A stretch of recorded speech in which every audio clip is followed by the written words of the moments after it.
अस्सलामुअलैकुम दोस्तों, कैसे हैं आप सब। उम्मीद है आप सब खैरियत से होंगे।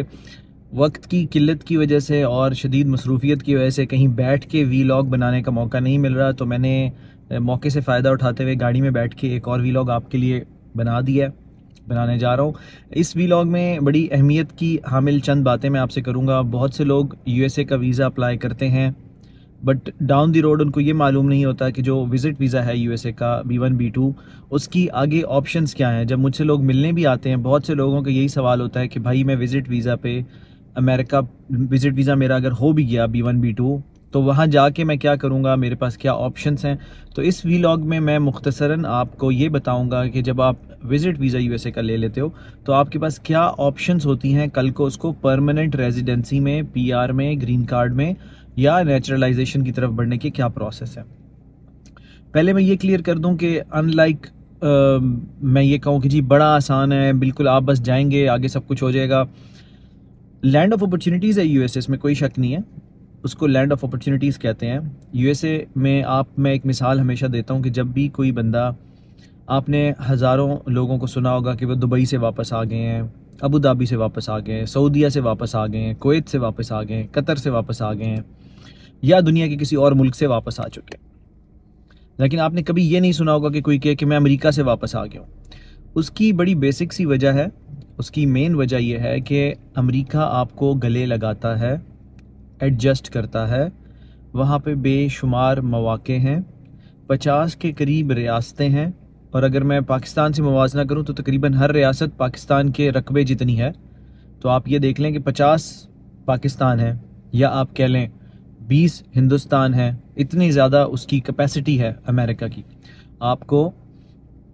आप उसमें समा जाते हो, आप उसमें एडजस्ट कर जाते हो। तो वापस टॉपिक पे आते हैं कि जब आप विज़िट वीज़ा ले लेते हो तो आपके पास कौन सी ऑप्शंस होती हैं जिनको आप इस्तेमाल कर सकते हो और वहाँ पे परमानेंट रेजिडेंट बन सकते हो, ग्रीन कार्ड ले सकते हो, या बाद में in the long run naturalisation की तरफ जा सकते हो, यानी नेशनैलिटी की तरफ जा सकते हो, सिटीजनशिप की तरफ जा सकते हो, या पासपोर्ट की तरफ जा सकते हो। देखिए, जब आप वहाँ पहुँच जाते हो लीगली विज़िट वीज़ा पे, तो आपके पास 4 मेन ऑप्शंस ओपन होती हैं।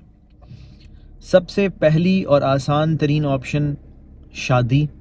आप किसी भी US सिटीज़न से अगर शादी करते हैं तो आपके लिए नेचुरलाइजेशन का प्रोसेस या रास्ते खुल जाते हैं, सिटीज़नशिप के रास्ते खुल जाते हैं, पासपोर्ट के रास्ते खुल जाते हैं। और इसमें कोई कबाहत नहीं है, बट मैं हमेशा ये कहता हूँ, मेरे पास क्योंकि सब यंग दोस्त अहबाब आते हैं तो वो कहते हैं जी वो शादी है।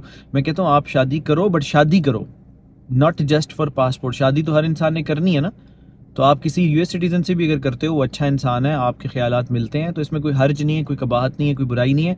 लेकिन प्राइम मकसद सिटीज़नशिप नहीं होना चाहिए, शादी होना चाहिए। और उसके बदले में आपको चले एक चीज़ में ये भी है कि चले सिटीज़नशिप भी आ जाती है। अंडरस्टैंड। तो मैं ये नहीं कह रहा कि आप शादी करें सिटीज़नशिप के लिए, क्योंकि वो रिलेशन फिर कामयाब नहीं होगा, क्योंकि उसका जो मकसद है वो कुछ और था, वो रिश्ता नहीं था, वो शादी नहीं थी, वो सिटीज़नशिप थी।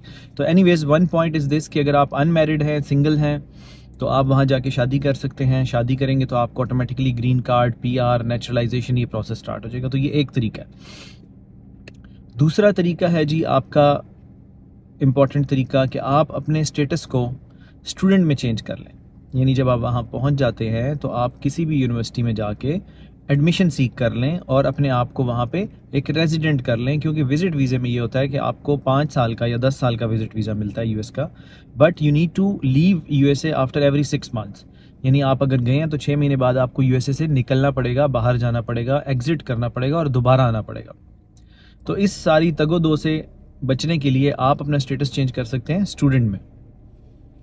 स्टूडेंट में स्टेटस चेंज करने के लिए मैं एक अलग से पूरा वीलॉग बनाऊंगा, लेकिन मैं मुख्तसरन बता दूं कि आप किसी भी यूनिवर्सिटी में जो आपको सूट करती है, जिसकी क्लासेस ज़्यादा ना हो, जिसकी टाइमिंग ज़्यादा ना हो, जिसकी फीसेस ज़्यादा ना हो, उसमें एडमिशन लेते हैं। अपना स्टेटस B1 B2 से F1 में कन्वर्ट कर लेते हैं, यानी स्टूडेंट में कन्वर्ट कर लेते हैं। और उससे आप अपनी फैमिली को भी स्पॉन्सर कर सकते हैं, वाइफ को या बच्चों को आप बुला सकते हैं F2 वीज़ा पे, यानी आप एज ए स्टूडेंट वहाँ रहते हैं और आप उनको स्पॉन्सर करके अपने पास बुला सकते हैं। इससे ये हो जाएगा कि आपका एक प्रोसेस स्टार्ट हो जाएगा PR की तरफ, वर्क परमिट की तरफ, नेचुरलाइजेशन की तरफ। मैं दोबारा ये बता दूं कि जितने भी मैंने इमिग्रेशंस देखी हैं, नेचुरलाइजेशन प्रोसेसेस देखे हैं, पासपोर्ट्स के देखे हैं, तो उनमें सबसे जो मुझे मुश्किल लगा है लेंथ वाइज, टाइम वाइज, वो USA का। बहुत से कंट्रीज़ जल्दी पासपोर्ट दे देते हैं, अनलाइक कनाडा बहुत जल्दी दे देता है पासपोर्ट, लेकिन यूएस थोड़ा सा टाइम लेता है। बट ये है कि आप लाइन में लग गए।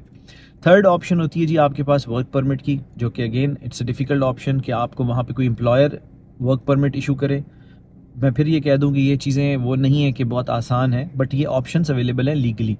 अगर आपको कोई भी वर्क परमिट इशू कर देता है तो आप अपने वीज़े को B1 B2 को कन्वर्ट कर सकते हैं वर्क परमिट में। बट अगेन रिपीट कर लूँ, इसमें डिस्क्लेमर ऐड कर लूँ कि भाई ये आसान प्रोसेस नहीं है। सबसे आसान शादी वाला है, बट एज आई मैंशनड कि मैं इस चीज़ को प्रमोट नहीं कर रहा कि आप वहाँ जाके शादियाँ करें सिर्फ नेशनैलिटी के लिए, लेकिन ये है कि वो सबसे आसान तरीका है, ईजी तरीका है आपके टूवर्ड्स नेचुरलाइजेशन। फिर स्टूडेंट है और फिर वर्क परमिट है, और लास्ट और चौथी ऑप्शन जो विजिट वीज़ा पे आप जाके एक्सरसाइज कर सकते हैं अपने आप को वहाँ पे ग्रीन कार्ड या PR के लिए एलिजिबल करने के लिए, वो बिज़नेस सेटअप है कि आप अपने आप को कन्वर्ट कर लें बिज़नेस सेटअप में, अपना बिज़नेस सेटअप वहाँ पे कोई ओपन करें, कोई फ्रेंचाइज खरीद लें और उस तरफ चल पड़े। तो वो भी आप एक, जिसे मैं अपनी ज़बान में कहता हूँ, लाइन में लग जाते हैं नेचुरलाइजेशन के या ग्रीन कार्ड के या PR के, ये सारी चीज़ें। तो मैंने मुख्तसरन आपको बता दिया है, क्योंकि बहुत से लोग आके ये पूछते हैं कि जी मेरा B1 B2 लग जाएगा, मैं वहाँ पहुँच जाऊँगा, उसके बाद मैं क्या करूँगा, मेरे पास क्या ऑप्शंस हैं, क्या मौके हैं।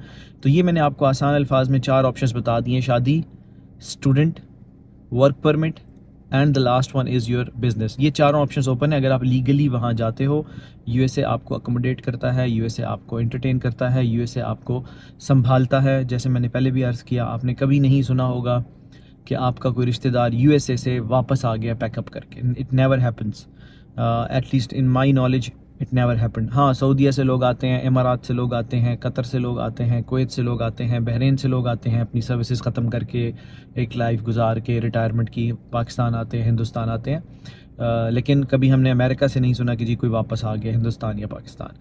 तो गुजारिश यही है कि जी मैं कोशिश करता रहूँगा आपके लिए इन्फॉर्मेटिव वीडियोस बनाता रहूँ और जेन्युइन वीडियोस बनाता रहूँ जिनसे वाकई आपके नॉलेज में इजाफा हो। आपकी तरफ से मुझे सिर्फ ये सपोर्ट चाहिए कि वीडियोस को लाइक, शेयर और चैनल को सब्सक्राइब कर लिया करें, इससे हमारी हौसला अफजाई होती है। नेक्स्ट व्लॉग के लिए इजाज़त चाहता हूँ। Thank you.